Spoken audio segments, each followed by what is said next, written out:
Matawag si Tita Tricia. Tol! Tol! Tumatawag mama mo, Tol. Hindi nga ako, Tol.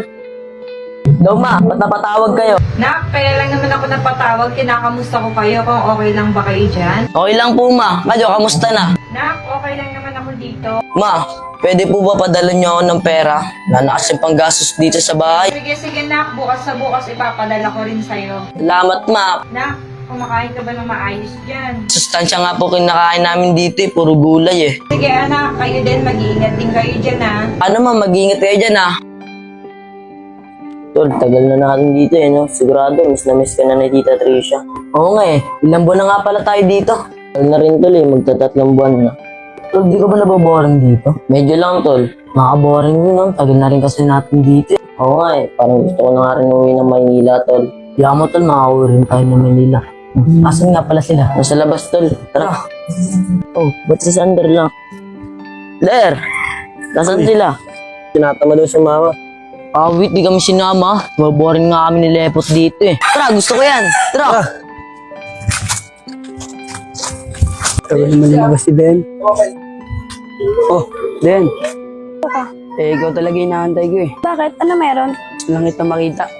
Jemir, baka mabutan kasi tayo dito ni Sander. Baka mag-away na naman kami. Wala naman siya eh. Baka pwede tayo mag-usap kahit saglit lang.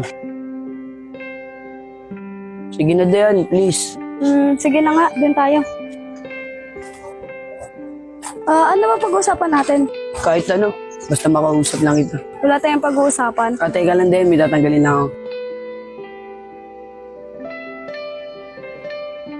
Dumi kasi sa mata. Dayan, baka pwede tayo pumasyal kahit saglit lang. Ngayon? Hindi pwede. Hindi naman ngayon eh. Pag available ka na lang. Hindi pwede. Baka magalit si Sander eh. Hindi naman magagalit yun. Hindi naman niya malalaman. Hindi ko alam eh. Sige na Dayan, minsan lang naman. Yes, hindi. Pinagsabihan na nung una. Di pa rin nagbabago. Salamat din ah. Makakasama na rin kita. Paano? Alis na ako. Kuya, talo na naman. Kuya Baldo, talo na naman. Kuya, bakit ang lungkot mo? Wala. Namimiss ko lang kasi si Ate Hana. Ba't di matawagan si Ate Hana? Sige, tawagan ko si Ate Hana. Sige kuya, tawagan mo na siya para di ka na malungkot. Sige, Erika, tawagan ko muna si Ate Hana. Maiwan mo na kita dito, Hello, Ate Hana. Baldo, bakit yan patawag ka? Ate, kamusta ka na dyan? Okay lang naman ako dito. Tinatanong kasi ni Mama kung okay ka lang dyan. Hindi pala mama at papa na okay lang ako dito. Ate, mag-iingat ka dyan ha.